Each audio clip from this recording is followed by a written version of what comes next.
Page 168 of A Dream of Red mentions Qiao Jie, Xi Feng's daughter, was sick, so Lady Xing and Lady Wang went with the Lady Dowager to see how she was feeling.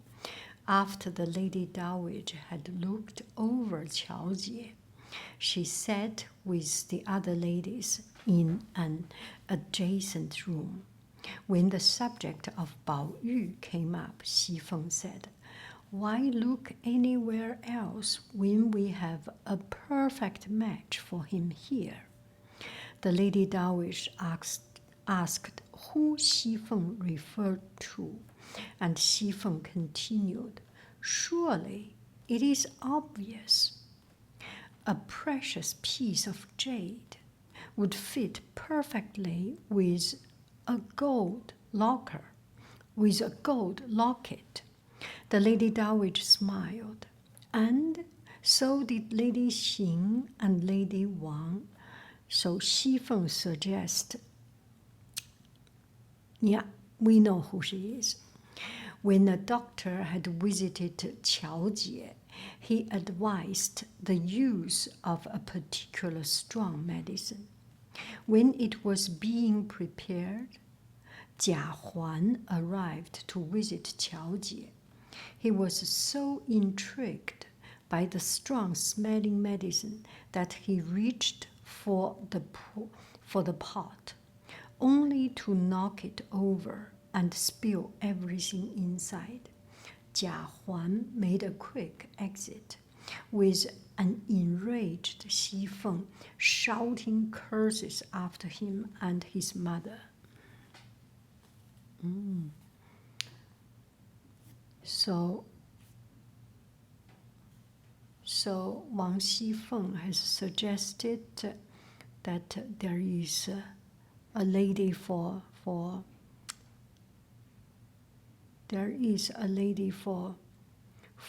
Yu, and Qiao Jie was sick, and his father Jia Huan came to see, but spilled the medicine because it just smells too strong.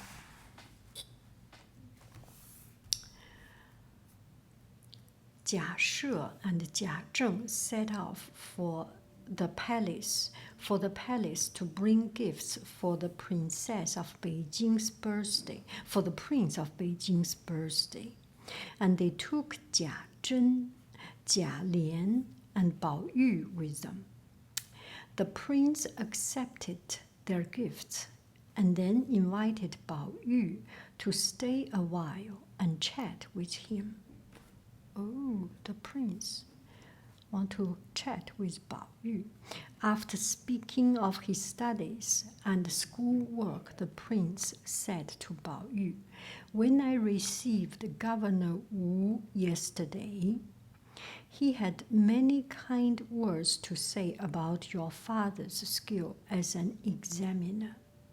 All the students hold him in the highest regard, and even His Majesty has come to hear about his ability. This is surely something to feel proud of." The prince then steered the conversation in a new direction. "You remember last time you visited, I was so interested in your piece of jade that I borrowed it to have a copy made. Well, today you take the copy back, if it would please you." Oh, he made a copy of that piece of jade.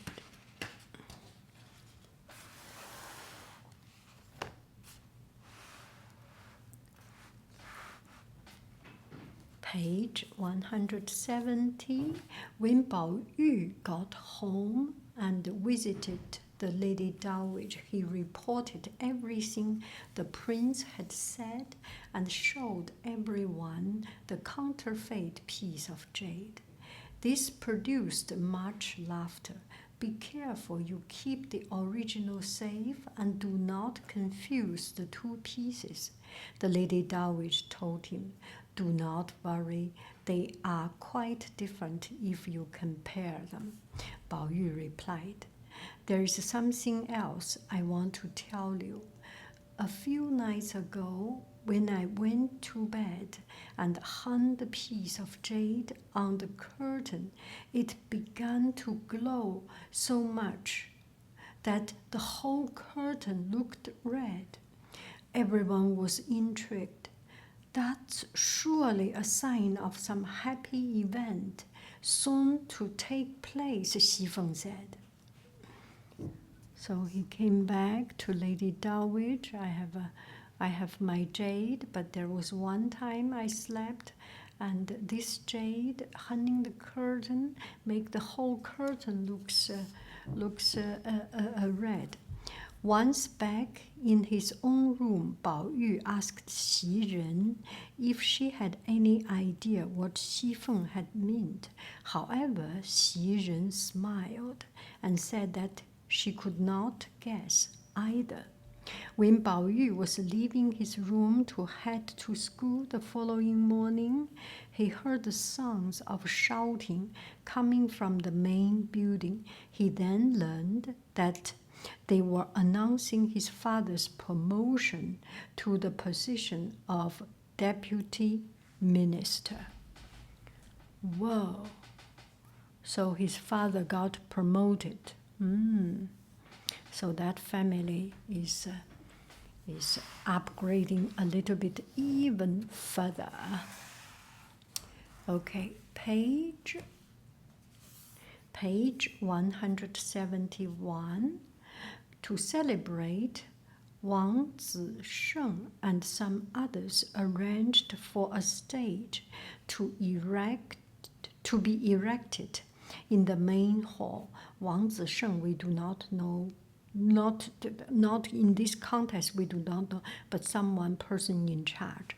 There are totally 1,000, around 990 or 980 characters. Is beyond our ability to understand. So just one person, okay? To celebrate, Wang Zisheng and some others arranged for a stage to be erected in the main hall and for a company of actresses to come and perform. The men of the family dressed in their official robes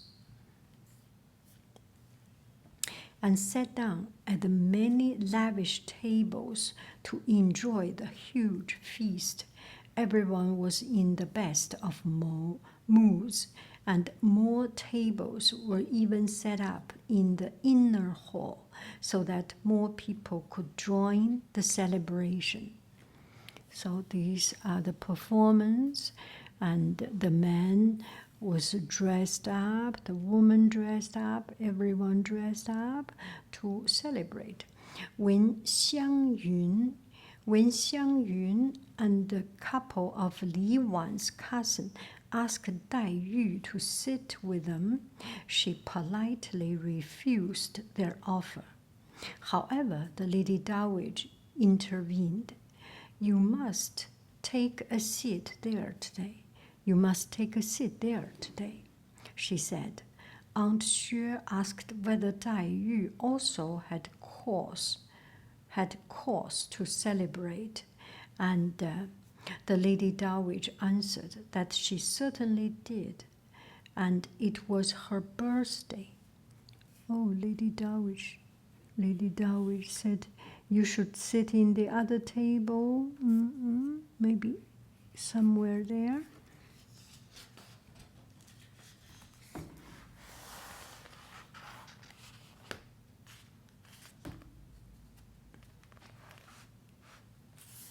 In the middle of the party, a servant from Xue household came running in, sweat dripping from his body.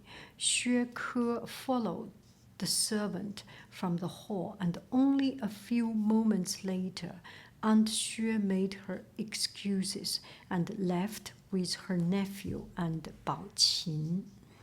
When Aunt Xue's carriage reached her house, she spotted two messengers from the court. When Bao Chai came to meet her, Aunt Xue saw that her eyes were red and blotchy. She tearfully recounted that Xue Pan had been arrested for the murder of a local man. Jing Guer was wailing at the top of her voice. Look at all this mess. Look at all this mess. You may have power and money and friends in the high place, but all that is useless now. If they take my husband away, it is I that will suffer. However, Bao Chai had already formed a plan and told Xue Ke to take a bag of silver teal to Xue Pan straight away. Found some official who can be bribed to make the murder charge disappear, and we will ask the Jia family to speak to the local magistrate. Who said that? Bao Chai, right? Bao Chai said, Bao Chai prepared a bag of silver teal. Okay, if there is any problem, we buy it out and see how it happens. Ooh.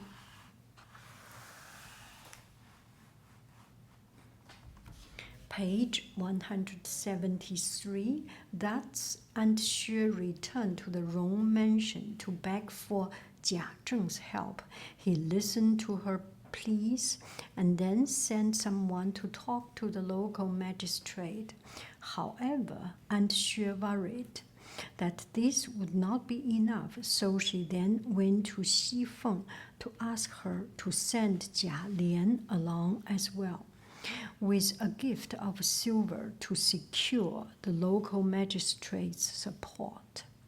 Meanwhile, Xue Ke was arranging for the report of the crime to be destroyed. Ooh, they are doing a bit too much. Xue Ke was arranging for the report of the crime to be destroyed.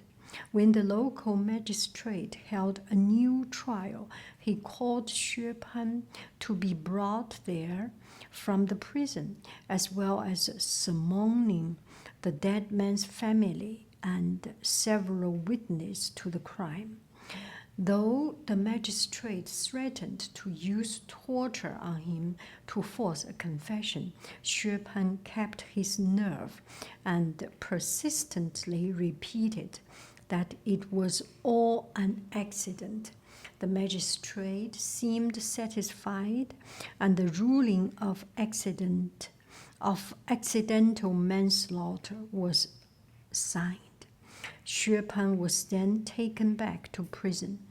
The dead man's mother began to wail and scream, but the magistrate declared the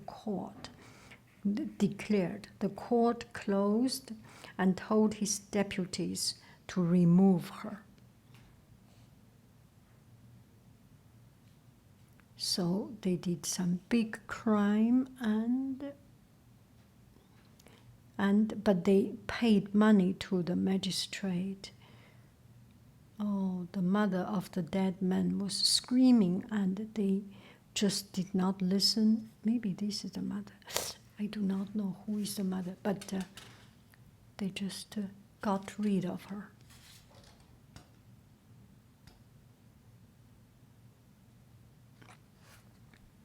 Okay, that is about,